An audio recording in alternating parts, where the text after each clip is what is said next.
വളരെ പെട്ടെന്ന് തയ്യാറാക്കിയെടുക്കാൻ പറ്റുന്ന ഒരു അടിപൊളി ഇഫ്താർ സ്നാക്കുമായിട്ടാണ് ഞാൻ വന്നിട്ടുള്ളത്.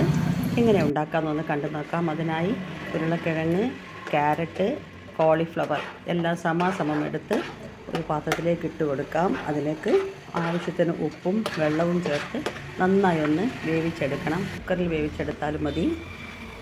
ഇനി അതിനെ വെന്തതിന് ശേഷം നമുക്ക് നന്നായി ഒന്ന് ഉടച്ചെടുക്കണം. ഒട്ടും തരികളില്ലാതെ നന്നായി ഉടച്ചെടുക്കാം.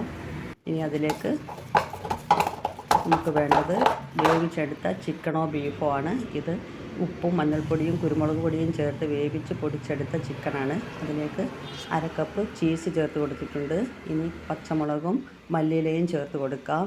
ഇതിലേക്ക് ഒരു 1/2 സ്പൂൺ ചില്ലി ഫ്ലേക്സും 1/2 സ്പൂൺ കുരുമുളക് പൊടിയും 1/2 സ്പൂൺ ചെറിയ ജീരകപ്പൊടിയും 1/2 സ്പൂൺ ഗരം മസാലയും ചേർത്ത് കൊടുത്ത് നന്നായി ഒന്ന് മിക്സ് ചെയ്തെടുക്കണം. ഈ സമയത്ത് ഇത് ലൂസാണെന്നുണ്ടെങ്കിൽ അതിലേക്ക് കുറച്ച് മൈദപ്പൊടിയോ കോൺഫ്ലവറോ ചേർത്ത് കൊടുക്കാം. ഇനി ഇതിലേക്ക് ഒരല്പം ഇഞ്ചി വെളുത്തുള്ളി പേസ്റ്റും കൂടി ചേർത്ത് കൊടുക്കുന്നുണ്ട്. ഇനി കൈകൊണ്ട് വീണ്ടും നന്നായി മിക്സ് ചെയ്തെടുത്തതിന് ശേഷം നമുക്ക് റോളുകളാക്കാം. അതിനായി കൈവെള്ളയിൽ കുറച്ച് ഓയിൽ തടവി അതിലേക്ക് ഇതുപോലെ കുറേശ്ശെ എടുത്ത് ഇങ്ങനെ ഉരുട്ടി നീളമുള്ള റോളുകളാക്കി എടുക്കാം. ഇതുപോലെ തന്നെ കണ്ടില്ല, നല്ല ഭംഗിയിൽ നല്ല ഉരുട്ടിയെടുത്തിട്ടുണ്ട്. ഇതുപോലെ ബാക്കി മുഴുവൻ നമുക്ക് ചെയ്തെടുക്കാം. അതിനുശേഷം മുട്ട അടിച്ചതിലോ മൈദ ബാറ്ററിലോ ആദ്യം ഡിപ്പ് ചെയ്ത് പിന്നീട് ബ്രെഡ് ക്രംസിൽ മുക്കിയെടുത്ത് നമുക്കിതിനെ ചൂടായ എണ്ണയിൽ വറുത്ത് കോരിയെടുക്കാം.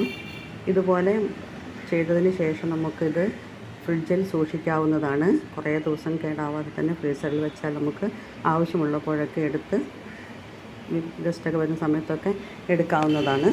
അപ്പോൾ ഞാനിതെല്ലാം ഇതുപോലെ ചെയ്തെടുത്തിട്ടുണ്ട്. ഇനി നമുക്ക് ചൂടായ എണ്ണയിൽ വറുത്ത് കോരിയെടുക്കാം. നല്ല ഗോൾഡൻ കളറാകുമ്പോൾ കോരിയെടുക്കണം. ചൂടോടെ കഴിക്കാൻ അടിപൊളി ടേസ്റ്റാണ്.